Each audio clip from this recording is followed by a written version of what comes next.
أضفيت على الحسن العبقى فالورد تضوى واعتنقا حسن يا رب لنا الخلقا طهره فلا يحوي نزقا. Assalomu alaykum aziz hamqishloqlar, hurmatli lakonliklar. Mana bugun 25-iyun 2026-yil hafta kuniga xudo xolasa payshanba. Mana shunday chiroyli go'zal kunlarda bir birodarimiz chiroyli ehsonlari bor ekan. Mana shu lakon ahlidan bir 20 ta oilani ro'yxatga kiritib, xudo xolasa mana shu chiroyli ehsonlarni yetkazib beringlar deb birodarimiz mana shu oliy maqsadni yo'lga qo'yibdilar ekan. Mana biz sababchi bo'lib turibmiz. Xudo xolasa mana 20 ta oilaga chiroyli qilib go'zal ravishda omonatlarni egalariga yetkazamiz. Inshaalloh mana shu birodarimizdan Alloh rozi bo'lsin. Qilgan ehsonlarini dargohida qabul qilsin.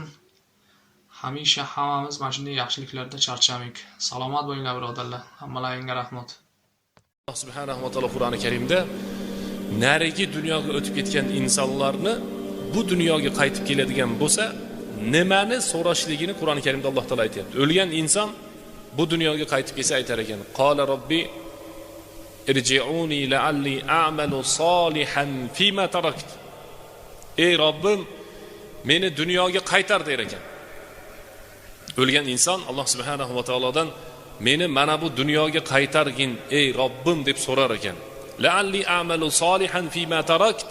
Dunyoda tark qilgan solih amallarimni qaytadan borib dunyoda mana shu solih amallarimni qilsam fa as-saddaqa, birinchi aytadigani sadaqa qilsam deydigan. Narigi dunyodagi inson mana bu dunyoga qaytib keladigan bo'lsa qiladigan ishini ham aytayapti Alloh taologa. Agar deyapti: "Ey Robbim, agar meni dunyoga qaytarsang, yer yuzidagi hayotga qaytib keladigan bo'lsam, la'alli a'malu solihan fima taraktu fa as-saddaqa, dunyoga kelib men sadaqa qilgan bo'lardim, pullarimdan ehson qilgan bo'lardim" deb aytar ekan. O'ylamaylikki ba'zi paytda ko'proq ehson qilib qo'yapman. Ana masalan sherigimiz ehson qilmayapti. Men ehson qilyapman deb o'ylamaylik. Sherigimizning qabri boshqa. Bizning qabrimiz boshqa. Bizning kitobimiz boshqa, uni kitobi boshqa. Har bir odamning kitobi qiyomat kunida Alloh subhanahu va taolo "Iqro kitobak kafa bi nafsika al-yawma alayka hasiba" degan oyatni tushirdi. Ey bandam, o'zingni hisob kitob qilib olishingga kifoya qiladigan, yetadigan qo'lingdagi kitobingni o'qi degan oyat bor ekan. Har bir insonning kitobi o'zini qo'lda. Hamma o'zini kitobini o'qiydi. Mana shu kitobiga ehson, infoqni har bir inson o'zi yozadi. Boshqa odam bo'lgan nima qilmar ekan? Yozmar ekan. Shom diyorlarida yoshi katta bo'lgan bir inson daraxti bo'ladi ekan. Olmadan bo'lgan bir daraxti. Haligi daraxt bog', shu daraxt bog'i olma bog' pishgandan keyin mahalladagilar, qo'shnilar hammalari kelishadiganda olmani yeyishadigan anavlarga indamar ekan. Oshganni olib borib sotadi yoki boshqa qiladi. Shunday holatlar bilan haligi odam infoq ehson bilan yashar ekan. Dunyodan o'tib ketadi. O'tib ketgandan keyin farzandlari olma bog'ini, otasi o'tib ketgandan keyin yaxshilab chegaralarini to'sib, endi odamlar kelmasin bu yerga. O'zimiz yaxshilab foydalanamiz. Sotamiz. Tirikchilik bor, o'zingizlar bilasizlar. Bunimizga kerak bo'ladi deb odamlarni infoq ehsondan to'sib qo'yadi olma gullagan paytda. Chunki meva beradi gullagandan keyin. Alloh taoloning qudrati bilan o'sha yil olmalar meva bermar ekan. Gullari to'kilib, olmalarga qurt tushib, har yil berilayotgan meva o'sha yili to'xtaydi. Mahallasidagi bir imom oqsoqol bo'lgan kishi kelib aytadi: "Seni otang deydi, infoq ehson qilardi. Shuning uchun Alloh taolo senlarga berar edi. Senlar bu gul bo'lishi bilan to'sib qo'yding, xuddi mevani o'zing qilib oladiganday. Mana endi Alloh subhanahu va taolo sizlarga meva berishni to'xtatib qo'ydi" dedi. Siz qo'lingizga mana o'ng tarafdan kelyaptimi pul? Chap tarafdan berib yuboring ehson qilib. O'zimiz topa olmayapmiz, Alloh taolo beryapti-yu. 1 so'mi bor odam 10 tiyinini ehson qilsin. 100 so'mi bor odam 10 so'mini, 1000 so'mi bor odam 100 so'mini. Ba'zi bir qismlarni ehson qilsa, Alloh subhanahu va taoloning huzurida mana u banda infoq qildi, ihson qildi deb yozib qo'yilar ekan. Islomda 5 ta arkon bor. La ilaha illallohni aytgandan keyin 4 ta qoladi. Mana shu arkonlarning birinchisi namoz, undan keyingisi ila zakot.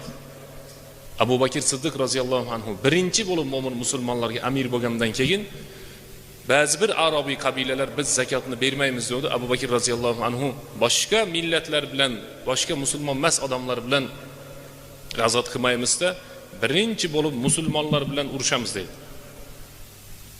Zakotini bermagan uchun dedi. Namoz va zakotning o'rtasini ular ajratib ayirib qo'yganligi uchun, infoq ihsondan o'zlarini to'xtatganligi uchun ana u odamlar bilan birinchi bo'lib infoq ihson qilmaganlarga qarshi urush qilamiz dedi. Bizi zamonimizga kelib, ayniqsa hozirgi paytda odamlar pulni shunchalik qattiq yaxshi ko'radi, umuman infoq ihson qilmaslikni butun hayotiga qoida qilib olgan odamlar bor. Odamlarni ko'ziga bir yerda pul to'plab u yoqqa qilsa 5 so'm tashlab qo'yadi, bo'ldi deydigan odamlar bor. O'sha pul berayotgan pulni ham hali eldan qolmaylar deb berayotgan odamlar bor. Xolis Alloh taolo uchun niyatni xolis qilib ba'zi bir paytda cho'ntagimizdan pullarni berib ihson qilib turishimiz kerak ekan. Hadisda payg'ambarimiz sollallohu alayhi vasallam Imom Muslimdan rivoyat qilinadi.